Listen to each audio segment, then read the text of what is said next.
पंजाब के Hoshiarpur जेमच Cambridge school में भाजपा के पूर्व सांसद अविनाश राय खन्ना के नेतृत्व में स्कूल के समूह प्रबंधन की ओर से सामलो मापे रब्ता मिल तू आपे कार्यक्रम का आयोजन किया गया। मुख्य अतिथि के रूप में सेवामुक्त जस्टिस लोकायुक्त हरियाणा हरिपाल वर्मा, सुरेंद्र अग्रवाल और स्वयं अविनाश राय खन्ना शामिल हुए, जिसमें बच्चों की ओर से उपरोक्त स्लोगन के अंतर्गत कार्यक्रम प्रस्तुत किए गए। इस अवसर पर मुख्य अतिथि सेवामुक्त जस्टिस लोकायुक्त हरियाणा हरिपाल वर्मा से दलजीत अजनोहा ने इस स्लोगन को लेकर विशेष बातचीत की। क्या कहा उन्होंने, आप भी सुने। दलजीत अजनोहा दोस्तों, ਅੱਜ ਅਸੀਂ ਉਸ ਫੰਕਸ਼ਨ ਦੀ ਇਵੈਂਟ ਕੰਟੈਂਟ ਦੀ ਗੱਲ ਕਰ ਰਹੇ ਹਾਂ ਜਿਹੜਾ ਇੱਕ ਅਲੱਗ ਤੌਰ ਤੇ ਹੈ। ਅਵਿਨਾਸ਼ ਰਾਏ ਖੰਨਾ ਜਿਹੜੇ ਭਾਜਪਾ ਦੇ ਪੂਰਵ ਸੰਸਦ ਇਹ ਪੂਰਾ ਸਿਆਸਤ ਦੇ ਨਾਲ ਇੱਕ ਅਲੱਗ ਕੰਮ ਕਰਨ ਦੀ ਕੋਸ਼ਿਸ਼ ਕਰਦੇ ਆ। ਬਹੁਤ ਸਾਰੇ ਲੋਕ ਅੱਜ ਦੀ ਮਸਰੂਫੀਅਤ ਭਰੀ ਜ਼ਿੰਦਗੀ ਦੇ ਵਿੱਚ ਆਪਣੇ ਮਕਾਮ ਤੋਂ ਕਦੇ ਵੀ ਹਟ ਕੇ ਦੂਸਰਾ ਕੰਮ ਨਹੀਂ ਕਰਦੇ, ਪਰ ਅਵਿਨਾਸ਼ ਰਾਏ ਖੰਨਾ ਇੱਕ ਇਹੋ ਜਿਹੀ ਸ਼ਖਸੀਅਤ ਨੇ ਜਿਨ੍ਹਾਂ ਨੇ ਸਿਆਸਤ ਦੇ ਨਾਲ ਵੱਖਰੇ ਜਿਹੜੇ ਸਮਾਜ ਦੀ ਗੱਲ, ਜਨਹਿਤ ਦੀ ਗੱਲ, ਲੋਕਾਂ ਦੀ ਗੱਲ, ਬੱਚਿਆਂ ਦੀ ਗੱਲ, ਆਵਾਮ ਦੀ ਗੱਲ ਉਹ ਕਰਕੇ ਇੱਕ ਬੜੇ ਇਸ਼ੂਜ਼ ਲੈ ਕੇ ਕਰਦੇ ਨੇ। ਤੇ ਇੱਕ ਉਹਨਾਂ ਨੇ ਪਿਛਲੇ ਕਾਫੀ ਸਮੇਂ ਤੋਂ ਸ਼ੁਰੂ ਕੀਤਾ ਹੈ ਸਾਂਭ ਲਓ ਮਾਪੇ ਰੱਬ ਤਾਂ ਮਿਲ ਜੂ ਆਪੇ। ਇਸੇ ਕੰਟੈਂਟ ਦੇ ਤਹਿਤ ਵੱਖ-ਵੱਖ ਥਾਵਾਂ ਤੇ ਇਵੈਂਟ ਕਰਵਾਉਂਦੇ ਨੇ ਤੇ ਅੱਜ ਉਹਨਾਂ ਨੇ ਹੁਸ਼ਿਆਰਪੁਰ ਦੇ ਇੱਕ ਨਿੱਜੀ ਸਕੂਲ ਦੇ ਵਿੱਚ ਇਵੈਂਟ ਕਰਵਾਇਆ, ਜਿਹਦੇ ਵਿੱਚ ਮੁੱਖ ਮਹਿਮਾਨ ਵਜੋਂ ਜਸਟਿਸ ਜਿਹੜੇ ਸੇਵਾ ਮੁਕਤ ਜਸਟਿਸ ਨੇ ਹਰੀਪਾਲ ਜੀ, ਉਹ ਇੱਥੇ ਮੁੱਖ ਮਹਿਮਾਨ ਵਜੋਂ ਆਏ ਆ ਤੇ ਨਾਲ ਹੀ ਨਾਲ ਹਰਿਆਣਾ ਦੇ ਲੋਕਾਯੁਕਤ ਨੇ। धन्यवाद ਸਰ, ਅੱਜ ਤੁਸੀਂ ਇਸ ਸਮਾਗਮ ਦੇ ਵਿੱਚ ਆਏ ਹੋ, ਸਾਂਭ ਲਓ ਮਾਪੇ ਰੱਬ ਤਾਂ ਮਿਲ ਜੂ ਆਪੇ। इस समागम को किस तरह तुसी ले रहे हो? कि मैं इस को बहुत अच्छी मुहिम समझता हूँ कि अगर आज हम अपने बच्चों को इस तरह के संस्कार देंगे कि वो बच्चे बड़े होके हमें बुढ़ापे में हमारा सहारा बने, हमें मदद करे, तो उसके लिए साम लो मापे रब मिल जो वापे, मुझे लगता है इससे बेहतरीन कोई प्रोग्राम नहीं हो सकता।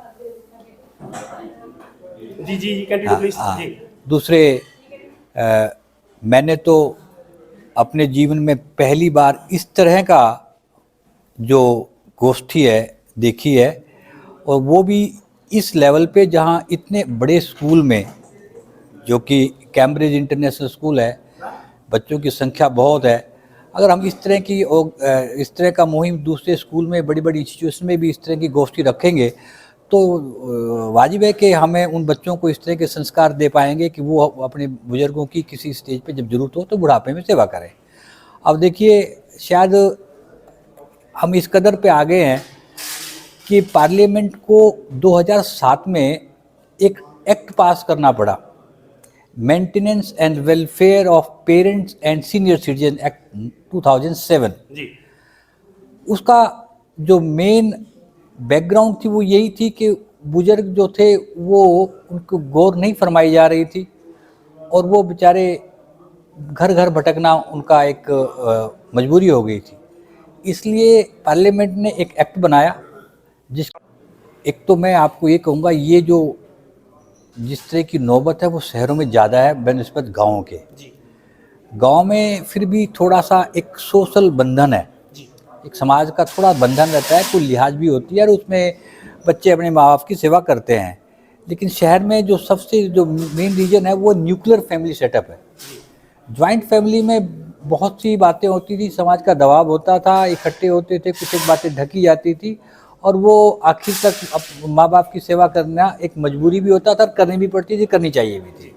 लेकिन न्यूक्लियर फैमिली मेरे हिसाब से एक रीजन हो सकता है जिसमें जो बच्चे जो हैं, आजकल के बच्चे अपनी प्राइवेसी मेंटेन करना चाहते हैं, और न्यूक्लियर फैमिली में शायद वो इस तरह का वो समझते हैं कि बुजुर्ग माँ बाप की सेवा करना बोझ है, जो कि गलत है।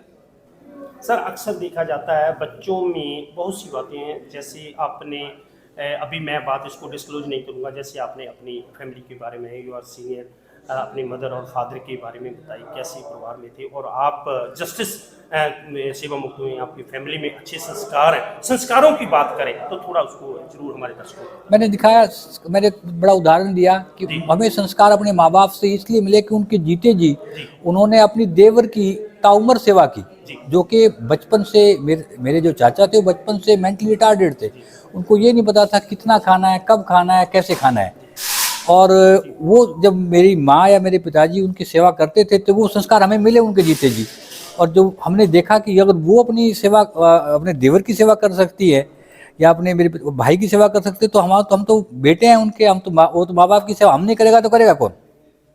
सर अभी हमें ये जैसे हम लोगों को बच्चों को पढ़ने के लिए बहुत से अच्छे सब्जेक्ट देते हैं, जैसे फिजिकल का, मैथ का, इंग्लिश का, एक ऐसा आपका जो सजेशन या आपका कोई ऐसी लग रही है सोच रही है एक सब्जेक्ट होना हाँ, चाहिए मैं कोई मैं मौजूदा समय को हाँ, देखते हुए? मैं आपकी बात से मैं बिल्कुल सहमत हूँ। जैसे अब बहुत पुरानी बात नहीं है, अब नए टाइम में अब योगा का एक सब्जेक्ट आ गया है। जी हर स्कूल में, कॉलेज में प्रयत्न हो रहे हैं कि भाई योगा एक सब्जेक्ट इंट्रोड्यूस किया जाए। तो मेरा तो सुझाव ये है कि अगर योगा का सब्जेक्ट भी हो सकता है तो क्यों ना एक संस्कार से रिलेटेड सब्जेक्ट हो, जिससे बच्चों को इस तरह के संस्कार मिलें, वो अपने माँ बाप की सेवा करें।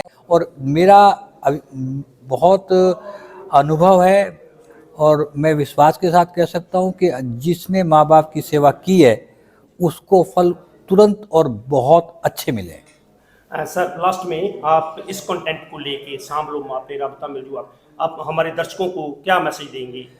हम मेरी तरफ से तो यही मैसेज होगा कि बच्चों को अपने बुजुर्ग माँ बाप की सेवा करनी चाहिए। जैसे मैंने कहा, स्वामी विवेकानंद ने कहा था जी कि माँ बाप साक्षात प्रभु के रूप हैं। अगर आप माँ बाप की सेवा करते हो तो समझो आप प्रभु की सेवा कर रहे हो। जी तो मेरा ये सुझाव है कि भाई उनको अपनी बुजुर्ग माँ बाप की सेवा करनी चाहिए। और हमें ये चाहिए कि भाई बजाय ओल्ड एज होम के हम वो पैसा स्कूल में लगाएं, अस्पताल में लगाएं, लेकिन ओल्ड एज में, और मोस्टली वो लोग मैंने जाते देखे हुए हैं ओल्ड एज होम में जो आर्थिक रूप से बहुत कंफर्टेबल हैं, उनके परिवार ज़्यादा देखे हैं ओल्ड एज होम में। ओल्ड एज होम हम अपनी बातों को थोड़ा सा विराम दिया था, उसमें बाद में ओल्ड एज होम की बात करें, आपने वहाँ पे भी संबोधन में बताया ओल्ड एज होम भी हमारे वैसे पहले तो लोगों को मालूम ही नहीं था, देहात क्षेत्र में तो लोगों को मालूम ही था ओल्ड एज होम क्या होता है। तो भी जो इसमें भी प्रभाव बढ़ रहा है, जो हमारे बहुत से लोग हैं जिन लोगों को, नौजवानों को माँ बाप ने बहुत अच्छी शिक्षा प्रदान की, सब कुछ किया, और वो अपनी ड्यूटी को मद्देनजर मसरूफियत देख के अपने बच्चों को जो एक्चुअल में बहुत अच्छे हैं, कुशल हैं, फिर भी अपने माँ बाप को वहाँ पे जो ओल्ड एज होम है वहाँ पे छोड़ देते हैं। ये जो रुझान है हमारे देश के लिए, हमारे पंजाब के लिए, इवन पूरी दुनिया में ये ऐसा रुझान है कि काफ़ी खतरनाक, घातक सिद्ध हो रहा है। इसके बारे में आप क्या? शायद आपका सवाल जो पार्लियामेंट में एक्ट बनाया गया है वो जवाब है। ओके, धन्यवाद दोस्तों। ये थे हमारे सेवा मुक्त जस्टिस, तो जिन्होंने अपने विचार हमारे इस कंटेंट पे दिए। हम कोशिश करेंगे अपने इस बातचीत को अपने चैनल के माध्यम से लोगों तक, आवाम तक पहुंचाएं, ताकि बहुत से लोग जो इस तरह के सोच से ग्रस्त हैं उनको थोड़ी सी राहत मिले, वो अपने पेरेंट्स को अपने साथ रखें।